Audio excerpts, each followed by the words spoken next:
देखिए यूपीएसआई में क्वेश्चन पूछा था, पिता माँ और बेटे समेत एक परिवार की औसत आयु 38 वर्ष है। 5 साल पहले पिता की उम्र माता की उम्र से 25% अधिक थी और माँ और बेटे की आयु के बीच का अंतर था 31। और आज यदि बेटे और पिता की आयु के बीच का अंतर 41 है तो पिता की वर्तमान आयु क्या होगी। देखिए इस सवाल को करने से पहले आप कुछ चीज़ समझिए।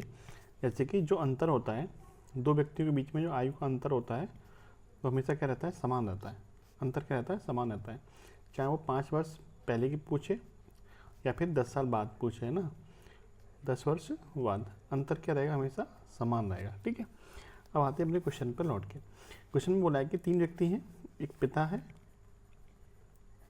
माँ और पुत्र। तीनों की औसत आयु कितनी दे रखी है, 38 वर्ष। औसत आयु 38 वर्ष है तो योग कितना हो जाएगा, आपको पता है योग बराबर क्या होता है, औसत गुणा संख्या। व्यक्ति कितने हैं, 3 है, तो इनका योग कितना हो जाएगा, योग हो जाएगा 38 गुणा 3 कर देंगे तो 114 वर्ष। ठीक है, यहाँ तक कोई दिक्कत नहीं। चलिए आगे देखिए, तो तीनों की जो वर्तमान आयु का योग है वो कितना है, 114 वर्ष है। ठीक है, हम मान लेते हैं पुत्र की आयु कितनी थी, x वर्ष थी। पुत्र की आयु कितनी थी, x वर्ष थी। और माँ और पुत्र दोनों की आयु के बीच का अंतर कितना है, तो आप कहेंगे 31 वर्ष का अंतर था। 5 साल पहले 31 वर्ष का अंतर था, तो अभी भी वर्तमान में अंतर कितना रहेगा, अंतर हमेशा समान रहेगा। लेकिन अभी भी अंतर कितना साल का होगा, तो 31 वर्ष का ही अंतर होगा। तो माँ की आयु कितनी हो जाएगी, x प्लस 31 वर्ष। ठीक है, और पिता और बेटे की आयु में कितने का अंतर है, तो 41 साल का अंतर है। तो पिता की वर्तमान आयु कितनी हो जाएगी, x प्लस 41 वर्ष। ठीक है, और तीनों की जो आयु का योग है वो कितना है, तो 114 वर्ष है, तो इसको 114 के बराबर रख दीजिए। ठीक है, इसको आगे सॉल्व करिए तो ये हो जाएगा आपका x प्लस x यानी कि 3x हो जाएगा।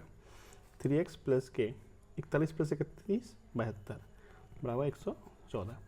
तो 3x बराबर कितना हो जाएगा, 114 माइनस के 72 यानी कि 3x की वैल्यू हो जाएगी आपकी 42। x बराबर हो जाएगा यहाँ से 14 वर्ष। x क्या था हमारा, पुत्र की आयु थी, वर्तमान आयु। पुत्र की वर्तमान आयु यदि कितनी है, 14 वर्ष है, तो पिता की आपसे वर्तमान आयु पूछिए, तो पिता की आयु कितनी अधिक थी, पुत्र से 41 वर्ष अधिक थी। तो पिता की वर्तमान आयु कितनी हो जाएगी, पिता की वर्तमान आयु हो जाएगी 14 प्लस 41 यानी कि 55 वर्ष हो जाएगी। ठीक है, जो कि आपको ऑप्शन नंबर डी में दिया हुआ है। तो डी ऑप्शन आपका राइट आंसर बनेगा। वीडियो अच्छी लगी हो तो लाइक और शेयर करना मत भूलना। जय हिंद, जय भारत।